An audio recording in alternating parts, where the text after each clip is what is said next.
Hello friends, welcome to my channel. आज हमारे video का टॉपिक है आर्टिकल 40, जो कि बहुत ही इम्पॉर्टेंट है। इम्पॉर्टेंट फंडामेंटल राइट्स, यानी कि first fundamental rights of Indian constitution.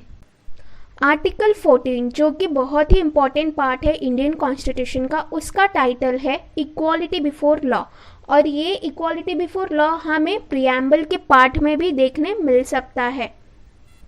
तो चलिए हम शुरुआत करते हैं हमारे आर्टिकल 14 से।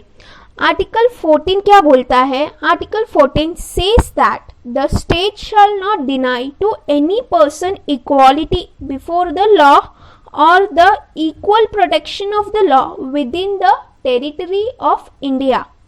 Moreover, the word person includes legal person with statutory corporation, companies, registered society or any other type of legal person। Article 14 में सारे स्टैच्यूटरी कंपनीज हो, सोसाइटीज हो, सभी कुछ इंक्लूडेड है। किसमें? हमारे आर्टिकल 14 में।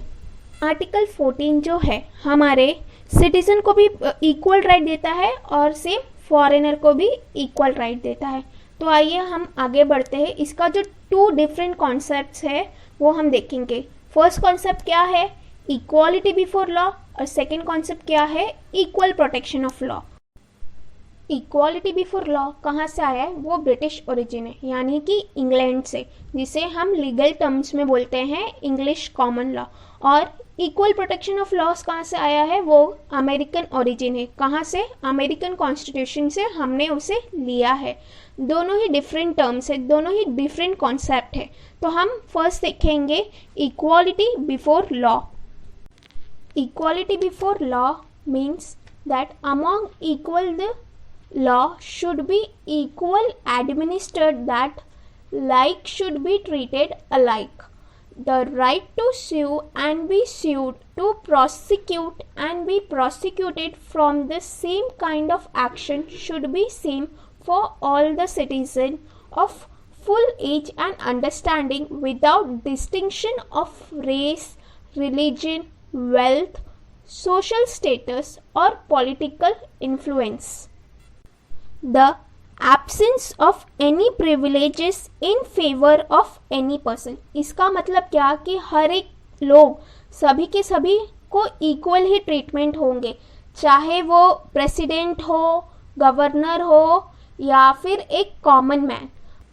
स्पेशल प्रिविलेजेस पहले के टाइम पे जैसे राय बहादुर होते थे और राजा होते थे, उनको क्या स्पेशल प्रिविलेजेस मिले थे जब भी हमारा कंट्री इंडिपेंडेंट नहीं हुआ था। बट अभी के टाइम पे कोई ऐसे प्रिविलेजेस किसी को भी नहीं मिले हैं। अभी जो है गवर्नमेंट है, कॉमन मैन है, कॉमन लॉ है, सभी के लिए सेम लॉ, सभी के लिए इक्वल लॉ। अगर किसी पॉलिटिशियन ने कोई क्राइम किया हो या फिर कोई कॉमन मैन हो, कोई रिच हो या फिर कोई पुअर हो, सभी को सेम जुडिशियल प्रोसेस से जाना पड़ता है। स्पेशल प्रिविलेजेस में प्रेसिडेंट और गवर्नर को कुछ स्पेशल प्रिविलेजेस मिले हैं, जो मैं आपको मेरी नेक्स्ट वीडियो में एक्सप्लेन कर दूंगी। The equal subjection of all person to the ordinary law of the land administered by the ordinary law courts and no person whether rich और पुअर, हाई और लो, ऑफिशियल और non official is above the law. यहाँ इसका मतलब क्या कि law ही supreme है, चाहे कोई ऑफिशियल पर्सन हो या फिर नॉन ऑफिशियल पर्सन हो। अगर उसने कुछ गलत किया है, कुछ लॉ के अगेंस्ट गया है, लॉ के अगेंस्ट कुछ क्राइम किया है, तो उन्हें भी सेम जुडिशियल प्रोसेस से जाना पड़ेगा। यानी कि लॉ जो है हमारा सभी के लिए इक्वल है। इक्वालिटी बिफोर लॉ, कोई भी इनजस्टिस नहीं है। इक्वालिटी बिफोर लॉ थोड़ा नेगेटिव कॉन्सेप्ट में आता है, जैसे राय बहादुर, नवाब, ये सब के टाइटल्स निकाल दिए हैं, लेकिन जो आपका एकेडमिक टाइटल्स है वो आप अभी भी यूज़ कर सकते हो। इक्वालिटी बिफोर लॉ का नेगेटिव कॉन्सेप्ट के सामने हमेशा से इक्वल प्रोटेक्शन ऑफ लॉ, जो कि पॉजिटिव कॉन्सेप्ट है, वो दिखाया जाता है। Equal protection of law means equality of treatment under the equal circumstance both in the privilege confirmed and liabilities imposed by the law. Equal laws should be applied to all in the same situation, and there should be no discrimination between one person and another as regard the subject matter of the legislation. Their position is the same. Thus, the rule is that the like should be treated alike and not the unlike should be treated alike. इसका मतलब क्या है? Equal protection of loss, इसका जो equality of treatment under the equal circumstance both in the privilege confirmed and liabilities impose by the loss. इसका मैं एक example देती हूँ. फॉर एग्जांपल, एक पर्सन है जिसकी एनुअल इनकम 1 करोड़ है ईयर की, और एक दूसरा सेकेंड पर्सन है जिसकी एनुअल इनकम 7 लाख है. तो इंडियन टैक्स स्लैब्स के हिसाब से जो 7 लाख एनुअली अर्न कर रहा है उसे 20% टैक्स पे करना पड़ेगा. ये मैं एग्जांपल दे रही हूँ, परफेक्ट जो परसेंटेज है वो मैं नहीं बता रही हूँ. वो अगर आपको चाहिए रहेगा तो वो आप सर्च कर लेना. और जो 1 करोड़ अर्न कर रहा है उसे 30% ऑफ द टैक्स पे करना पड़ेगा. वो ये नहीं बोल सकता कि आप डिफ्रेंशिएट कर रहे हो. यहाँ पे जो लॉस है वो सर्कमस्टांस को देख के बनाया है. जो ज़्यादा अर्न करेगा वो ज़्यादा फॉरेन ट्रिप्स पे जाएगा, उसके पास अच्छी कार होगी, उसकी स्टैंडर्ड ऑफ लिविंग अपने आप ही अच्छे से इंक्रीज होगी. और जो कि 7 लाख ईयर का अर्न कर रहा है उसको बहुत सारे सेक्रीफाइस करने होते होंगे, उसकी स्टैंडर्ड ऑफ लिविंग इतनी अच्छी नहीं होती होगी, उसे बहुत सारे चीज़ों में कॉम्प्रोमाइज़ करनी पड़ती होगी. इसलिए ये जो टैक्स स्लैब्स है उस हिसाब से परसेंटेजेस में इसको डिवाइड किया गया है. हाँ, लेकिन जो 5 to 7 लाख अर्न कर रहा है, जिनकी इनकम इस टैक्स स्लैब्स के बीच में आते हैं, तो उनके साथ गवर्नमेंट ने डिस्क्रिमिनेशन नहीं किया. उनको ये नहीं बोला कि अगर तुम 5 लाख अर्न कर रहे हो तो तुम 15% टैक्स भरोगे, तुम 10% टैक्स भरोगे. नहीं, इस टैक्स स्लैब्स के बीच में जितने भी पर्सन्स आ रहे हैं उनको सेम 20% टैक्स पे करने होंगे. The similar application of the same laws to all the person who are similarly situated and the like should be treated alike without any discrimination. इसका मतलब ये कि इस लॉ के हिसाब से किसी की भी इनकम बेसिस पे कोई भी डिस्क्रिमिनेशन नहीं हो रहा है. ये आएगा हमारे आर्टिकल 14 में. इसीलिए इस कॉन्सेप्ट को एक पॉजिटिव कॉन्सेप्ट बोला गया है. बहुत सारे केसेस में सुप्रीम कोर्ट बोलता है कि हम ये केसेस डिसाइड करेंगे कि इसको इक्वालिटी बिफोर लॉ में ऐड ऑन करेंगे या इक्वल प्रोटेक्शन ऑफ लॉस में ऐड ऑन करेंगे. आई होप मैंने आप लोगों का ये कॉन्सेप्ट क्लियर किया होगा. रूल ऑफ लॉ, ये कॉन्सेप्ट से ही आया है equality before law. Rule of law ये किसने कॉन्सेप्ट दिया है? वो है A.V. डाइसी, जो कि एक ब्रिटिश जूरिस्ट थे. रूल ऑफ लॉ के बेसिक 3 एलिमेंट्स थे. फर्स्ट एलिमेंट क्या था? Absence of arbitrary power. Second, equality before law. Third, the primacy of the rights of the individual. First, absence of arbitrary power. That is, no man can be punished except for a breach of law.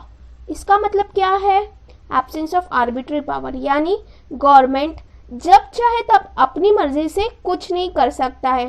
For example, अगर उसे किसी एक person को सज़ा देना है तो उसे जुडिशरी के हिसाब से चलना पड़ेगा. इसका मतलब ये नहीं कि गवर्नमेंट के पास पावर है तो वो अपने पावर का मिसयूज़ करके कभी भी किसी को भी कोई भी पनिशमेंट दे सके. इसका मतलब क्या है? गवर्नमेंट के पास एब्सेंस ऑफ आर्बिट्री पावर है. सेकेंड कॉन्सेप्ट है इक्वालिटी बिफोर लॉ. इसका मतलब equality before law, that is equal subjection of all citizen, rich, poor, high, low, official or a non-official, to the ordinary laws of the land administered by the ordinary law courts. इसका मतलब क्या है कि कोई भी citizen हो, चाहे अमीर, गरीब, ऑफिशियल, नॉन ऑफिशियल, उन सभी को इस देश के कानून के हिसाब से चलना पड़ेगा, यानी कि कंट्री के लॉ के हिसाब से चलना पड़ेगा। तो ये है इक्वालिटी बिफोर लॉ, जो कि सब पार्ट है रूल ऑफ लॉ का, यानी कि आर्टिकल 14 का। Third point, the primacy of the rights of the individual, that is the constitution is the result of the rights of the individual as defined and enforced by the court of law rather than the constitution being the source of individual rights। इसका मतलब क्या है कि जो individual है उसके rights के हिसाब से कंट्री के राइट्स चलेगी, ना कि उस कंट्री के लॉ के हिसाब से। तो ये जो थर्ड पॉइंट है वो इंडिया फॉलो नहीं करती है, ये फॉलो होता है ब्रिटेन में। यूज़ क्या होता है, वहाँ की पार्लियामेंट टाइम टू टाइम लोगों की जो राइट्स है उसको लिखता है, बट हमारे कंट्री में जो कॉन्स्टिट्यूशन में लिखा है हमें उस हिसाब से चलना होगा। जैसे सेंटर कैसे वर्क करेगा, स्टेट कैसे वर्क करेगा, एक पर्सन को जस्टिस चाहिए तो उसे जुडिशरी के प्रोसेस से कैसे जाना होगा, ये सारे हमारे इंडियन कॉन्स्टिट्यूशन में लिखा है। जबकि ब्रिटिश की जो पार्लियामेंट है वहाँ पे कोई रिटन कॉन्स्टिट्यूशन तो है नहीं, तो ब्रिटिश की पार्लियामेंट क्या करती है, टाइम टू टाइम वहाँ पे जो भी इंडिविजुअल की राइट्स है वो वहाँ पे बनाते हैं और उसे टाइम टू टाइम ब्रिटिश की पार्लियामेंट ऐसे लॉ पास करती है। इसीलिए तो ब्रिटिश की पार्लियामेंट को सबसे स्ट्रॉन्ग कहा गया है। और हमारे इंडिया में रिटन कॉन्स्टिट्यूशन है, तो हमें सब कुछ कॉन्स्टिट्यूशन के हिसाब से चलना होगा। इसीलिए तो ये थर्ड पॉइंट हमारे इंडिया में फॉलो नहीं होता है। In the Indian system the constitution is the source of individual rights, यानी कि इंडिविजुअल का जो राइट्स है वो कहाँ पे लिखा है, कॉन्स्टिट्यूशन में, ना कि एक इंडिविजुअल के राइट्स के लिए कॉन्स्टिट्यूशन बनाया जाएगा। The supreme court held that the rule of law as embodied in Article 14 is the basic features of the Constitution. Hence, it cannot be destroyed even by an amendment. यानी कि जो rule of law है article 14 क्या है, basic feature है किसका, Indian constitution का। इसको कभी भी डिस्ट्रॉय नहीं किया जा सकता है, कोई भी अमेंडमेंट के थ्रू ये आर्टिकल डिस्ट्रॉय नहीं होगा। Thank you. अगर आपको ये कॉन्सेप्ट क्लियरली समझ में आया तो मेरे चैनल को लाइक, शेयर एंड सब्सक्राइब ज़रूर कीजिए।